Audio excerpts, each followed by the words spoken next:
Hello everybody, I'm Antonia and this is Noel and we are from Boxtail Soup Theatre Company and this is another Boxtail Scoop.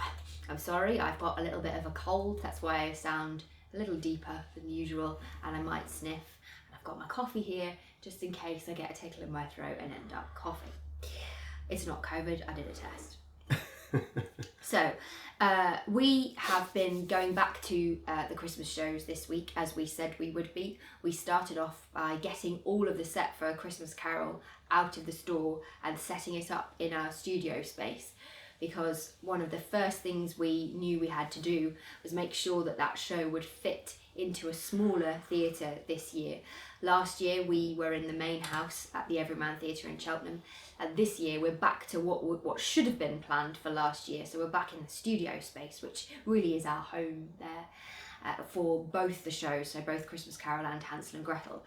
And our studio here, luckily the footprint of it is about the same size as the playing area in the Everyman studio. It's a bit smaller in here. Yeah, so you don't have any of the wing space or the space at the side of the stage, but nonetheless it was a good test to see how we would get on, and for the most part we were very pleased actually. It fit along the width. We've worked out how we can have the two pieces of set that were forward of the back line. We can still have those in and not block the audience, so that's great. The only thing we're going to have to slightly rejig, there's a couple of things that we're just going to have to slightly rework, but we are working on those. Basically, as you put it in an Instagram story the other day, we don't want to lose the cool stuff, so we're just adapting the cool stuff so it can still be in there. Yeah, it's finding a way to have those same effects and those same moments happen, but having to do it in a slightly different way because of the change of space, basically. Yeah, I mean it's going to be, I'm really looking forward actually to performing the show in there. I think the intimate setting will work really beautifully for it as well. Then we've been moving on to Hansel and Gretel. So the first thing we decided we would get on with was, I think we've very briefly mentioned before, after the research and development week, we decided we needed 2 more puppets. So one puppet for the witch and one puppet for our parent character, who we've named Ma. And the first thing we did was I did some drawings, didn't I? Yes, yeah, and obviously when we started working on Hansel and Gretel, we weren't sure whether we were going to need those characters or whether they'd be played by humans. So when we were doing the initial designs and the initial drawings, we didn't include them because that was really part of our R&D, part of our sort of research and rehearsal week where we were trying things out. That led us to the decision that we wanted these characters to be puppets. Yes. So you then went and did some sketches because based on the ideas that we'd had during the research and development week, to be fair. Yeah, and the useful thing about that was that we knew then what jobs we wanted them to do, because we'd been able to experiment with a few ideas for those characters. Yes.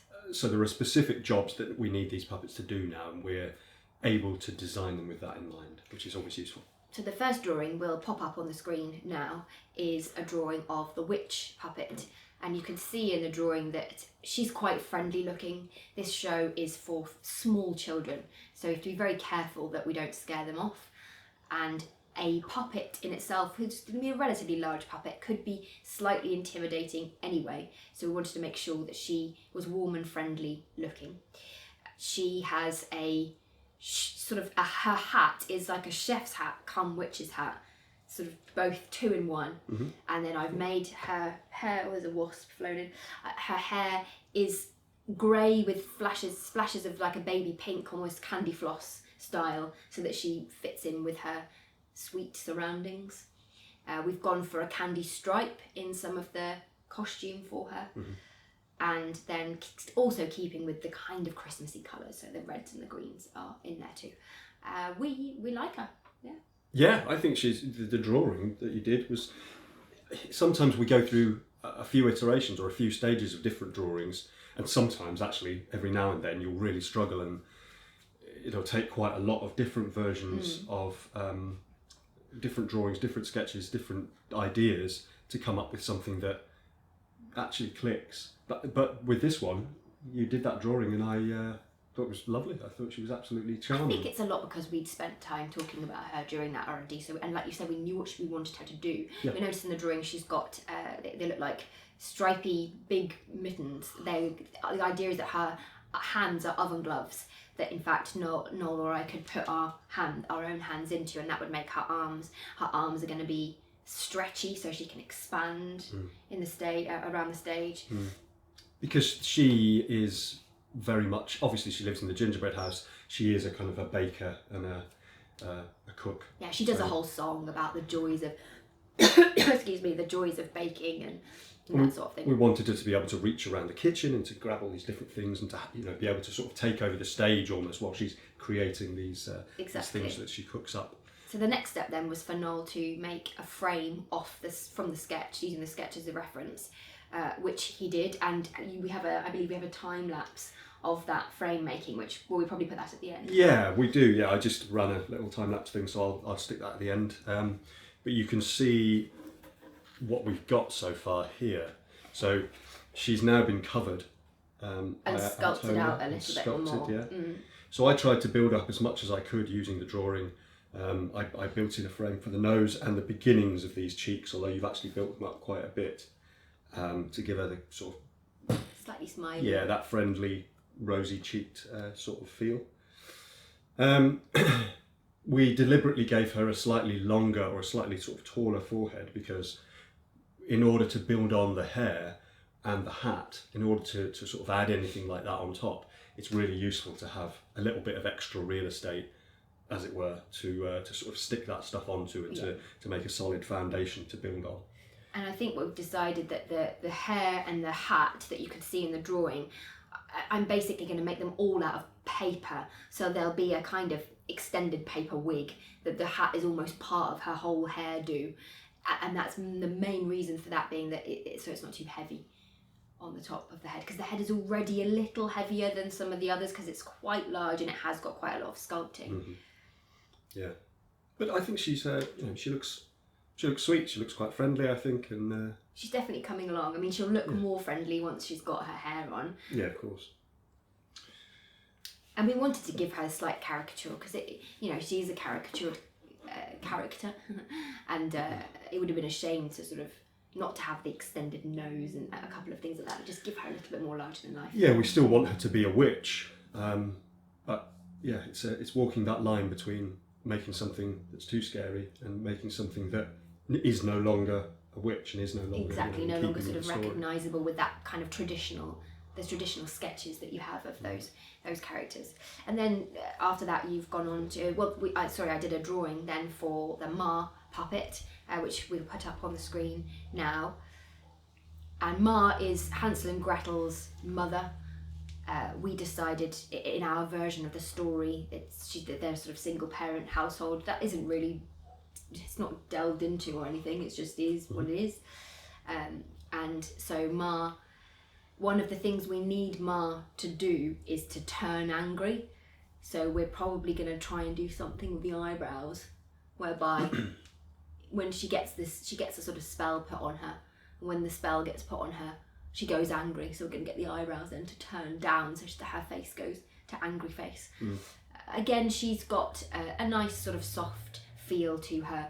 I've given her hair that's similar in colour to mine, and then with grey streaks in it probably, and then she's got that same stripe just with green and white rather than the red and white candy stripe of the witch. And then again using that nice palette of a soft blue, green, white, and then the Hansel and Gretel will also have a bit of red in, so you've got that Christmassy palette, wintry palette. So then you went on to make the frame from the drawing. So again, I mean, she was very sweet because she was a bit more of a normal less puppet, caricature, less of a caricature. Yeah. So I didn't really have to refer to the drawing to quite the same extent. So this one was a little easier because it's less of a caricature. It's more similar to the regular faces that we've built before. It's built in exactly the same way as the witch though, and exactly the same way as we've built all of the puppets for Christmas Carol. Just a cardboard frame made with these cardboard strips, and then the mouth is operated.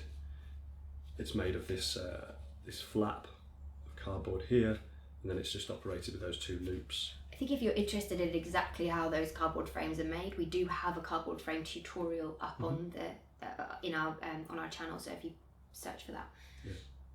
And she's now ready to have a first covering of paper. Yes, so I'll do that after this, I think. Get the paper on her. And then I think what we're going to do with these characters, because the animal puppets for Hansel and Gretel have a spray paint on their heads, so they're coloured. Again, I think we want to make sure that we do the same thing with the human puppets as well, because otherwise if you've got colour on the faces of they're not just this plain paper on the animals. Yeah, and then you have plain paper for the for the humans. It sort of doesn't look like they're part of the same show. That's it. It's consistency and making them feel like they're a cohesive part of the same show. So that's why we will. It's the same thing that we did with the Alice puppet, with the Alice in Wonderland puppet. We just gave her a very, very natural looking spray colour, and we put a little bit of pink in her cheeks. So we'll do the same. Whereas for Christmas Carol, all of the puppets have just got this bare paper, but it works because it's consistent. Yes, and it feels right for that show anyway, which is the case with a lot of our other shows as well. We've kept the bare paper. So that's how we've got on so far. We've got a list of props that need making, a list of varying. We've got to work out, the next thing we need to work out really is exactly what other trees we want in the set, because the idea is that we're trying to use the frames and stands that we use for A Christmas Carol for the back line of set. So please excuse all of these stands behind us. That's why they're all out at the moment. We want to use them to put the Hansel and Gretel set on, because we're going to have to change the set round quite quickly between shows over the run. We want to make it as straightforward as possible and utilise what we've got out already, ideally. So that's what we're going to be doing this week. So as ever, thank you very much for watching. If you're enjoying the videos, give us a thumbs up, leave us a comment, possibly even subscribe, that would be great. Otherwise, we'll see you with more development on this stuff next time. Thank you.